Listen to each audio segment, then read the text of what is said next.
বাজান আপনাকে এই কাজিরহাটের মসজিদের ইমাম সাহেবকে যদি ইমাম সাহেব বলে ডাকতে পারেন, নাম ধরে না ডাকেন গো, যে ইসমাইল আল্লাহর ঘর বানাইছে তার নাম ধরে কি ডাকবেন?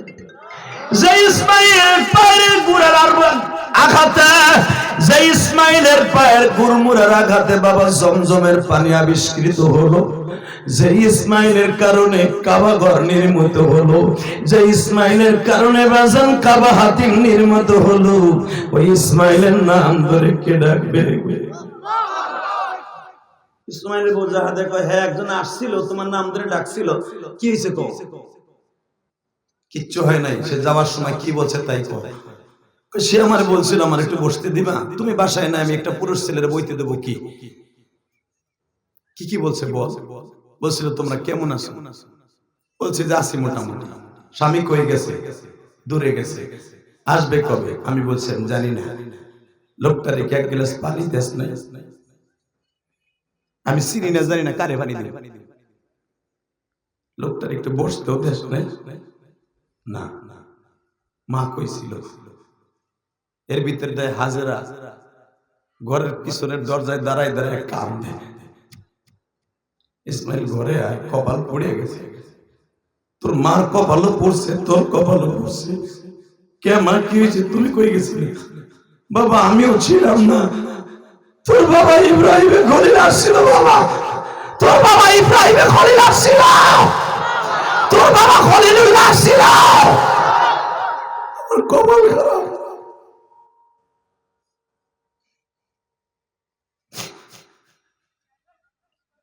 বাজান আমি তোর বাবার যাওয়ার পরের থেকে শুধু কান্তাসি আর কান্তাসি। কি করলাম কি করলাম? ইসমাইল বলে, বিবি রে এখন তো বুঝতে পারছো উনি আমার বাবা।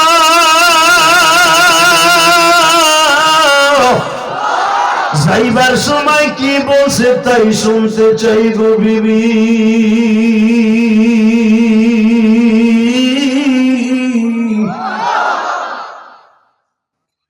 যদি ওইটা আপনার বাবা হয় আর আমার শ্বশুর হয়, উনি তোমার একটা ঘরের খুদ ধরে গেছে, এই ঘরের দরজার চৌকাঠটা বলে ভালো না, তাই না? এই কথা বলছে তো। তারপরে কি বলছে? বলছে তাড়াতাড়ি পাল্টাইতে বলছে না বলে এই ঘরটা পুরো উই পোকায় খেয়ে ফেলবে। ইসমাইল একটা দৌড় দিয়া চুলের মুটকি ডারে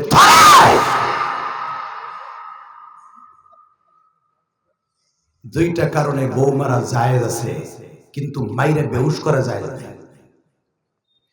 যদি আপনার বাবা মায়ের সাথে বিয়াদবি করে, যদি কোনোদিন স্ত্রী শরীয়তের বাহিরে কাজ করে, তখন তার ছোট্ট ছোট্ট শিক্ষা দিবেন আগে। ওই শিক্ষায় কাজ না হলে পরে তাকে আবার শিক্ষা দিবেন। যদি এটা কাজ না হয় তালাক দিয়ে থাকে তারাই দেওয়ার জন্য ফরজ। আর এটা তো ইসমাইলের অ্যাটাক না, এটা ডাইরেক্ট জাতির পিতার অ্যাটাক। এখানে কোনো অপারেশন ছাড়া কোনো উপায় নেই। কথা কন না কেন? একটা চুলের মুটকি ধরে, তার বাবা ছিল মক্কার খাজরা, সেই বনি সাইদ। আপনারা জানেন এই যে তুর্কিদের বানানো যে মসজিদটা এখন ভেঙে ফেলেছে 2004 সাল থেকে নিয়ে 10 সাল পর্যন্ত আমি দেখেছি ওই মসজিদটা। তখনকার এই বনি সাইদা, বনি সাকিব, বনি সুদ্রাস, এই সমস্ত বংশের প্রতিষ্ঠাতা ছিল এই মেয়েটার বাবা, জাহেদার বাবা।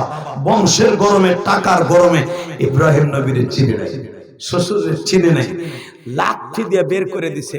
কারণ ইসমাইলের সামনে দাঁড়াইবার মতো ক্ষমতা তদনীন্তনকালে কেউ ছিল না। আমার বাবা যারে পাল্টাইতে বলছে কোনো টাইম নাই। ইসমাইল আর বিবাহ করবে না সিদ্ধান্ত নিলেন।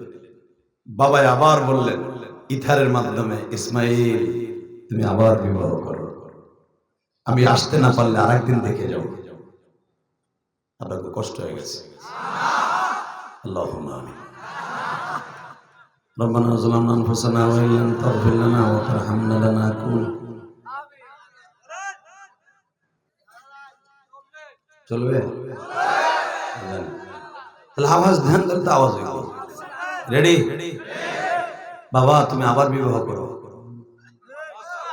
আব্বা এবার বিয়ে করব ঠিকই, খুতবা আপনার দিতে হবে।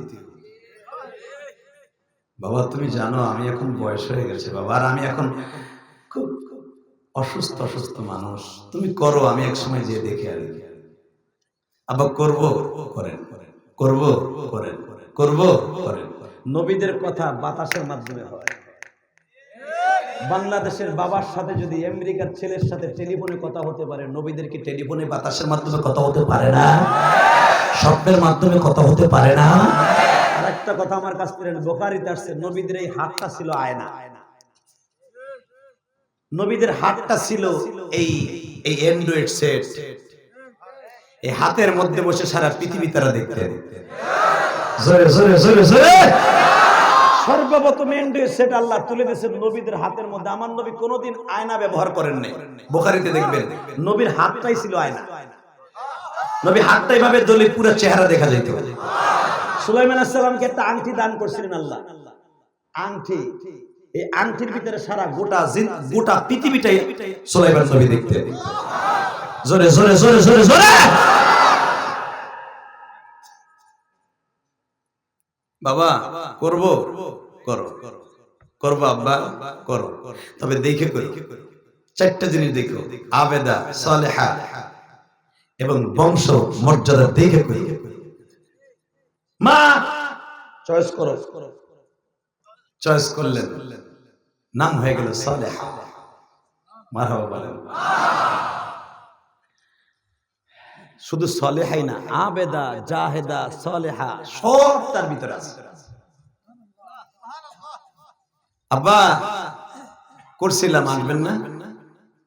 আসবো যে কোনো একদিন। আগের বউরের জন্য দেখতে আসছে, আবার আসবো। ইন্না আউয়াল বাইতি উযিয়া লিন-নাস লাল্লাযী বিবাক্কাতা মুবারাকান ওয়া হুদাল লিল-আলামিন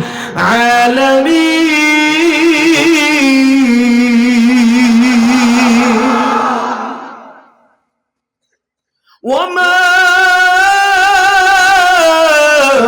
আরসালনাকা ইল্লা রাহমাতাল লিল-আলামিন।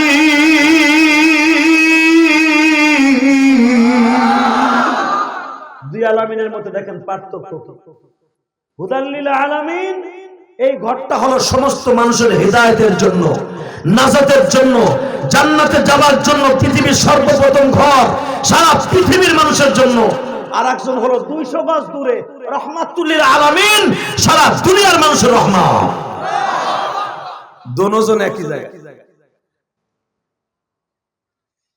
তাফসীর ভালো করে বলে।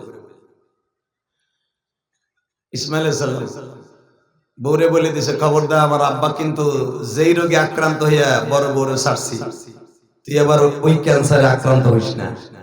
খবরদার বউ, ওইটারে তো কিন্তু সিঙ্গেল মাইট দিছি, এবারে কিন্তু তোর বস্তা করে পারাবো যদি আব্বা কোনোদিন রিপোর্ট দেয়। মারহাবা বলে। এই কথাটা যদি বাসর করে তুমি বলে দাও, তোমার ওই স্বর্ণের কলিজার টুকরা প্রিয় তোমারে, জামার বাবা পরের জমিতে কামলা দিয়া রিকশা চালাইয়া পাট বেচা ধান বেচা আমার বাবারে মাস্টার্স পাস করাইয়া চাকরি দিয়া আমার বাবা নিজের জমি বেচা আমার চাকরি দিছে। আমার বাবা যদি একবার তোদের পরে খারাপ মাইন্ড করে, তোর মতো বউ গেলে বউ পাবো, আমার বাপ পাবো। তোর মতো বউ প্রতিদিন 4টা পর্যন্ত রাখা জায়েজ আছে, 4টা না 100 বিয়ে করা জায়েজ আছে, একটা ছাড়বো একটা ধর্ম। কিন্তু আমার মা চলে গেলে আর পাবো না। বউ জীবনে কোনোদিন তোমার মার লাগে চোখ উল্টে কথা কইতে পারবো না। কি বরঞ্চ তোমার বউ যদি নালিশ করে তোমার মার জ্বালায় বাঁচলাম না, মা তুই কি আমার বউরে থাকতে দিবি না? তাহলে বিয়ে করাইছ কে? কথা কর না কে? ওরে নবাব রে। কোরআন শরীফে এই কথাটা তোমাকে আল্লাহ হারাম ঘোষণা দিয়েছে, উফি ওয়ালা তানহারহুমা ওয়া কুল্লাহুমা কাওলান কারীমা। খবরদার এমন ব্যবহার করা যাবে না যে তোমার মা উফ শব্দটা ব্যবহার করবে। এই কথাটা বলবে, কিরে তাহলে তোর বিয়ে দিয়ে অপরাধ করলাম, তোর জন্ম দিয়ে অপরাধ করলাম, এই কথার জন্য তোমার মা একবার না বলে। আল্লাহ ডাইরেক্ট কোরআনে বলেন, জোরে করেন মারহাবা। হঠাৎ একদিন ইসমাঈল আজকে বাইতে নেই, যে কোনো কাজে চলে গেছে, উনি ভাবেও নাই যে আমার বাবা আসবে। সবই আল্লাহর খেলা। কার খেলা? জোরে বলেন না, কার খেলা? পৃথিবীর টাইম এসে ডাক দিছে, মা গো ঘরের ভিতরে ইসমাইল আছে নাকি? আল্লাহ, মা আমার ইসমাইল কোথায়? আরে ইসমাইল ইসমাইল করতেছেন, আপনি ঘরে আসেন। না মা আমার সময় নাই। কেমন জানি মনে হইতেছে আপনার কণ্ঠটা পরিচিত পরিচিত। কারণ পৃথিবীতে আমি জানি একজন মা, আমি তাকে দেখি নাই, তাকে কোনোদিন দেখি নাই।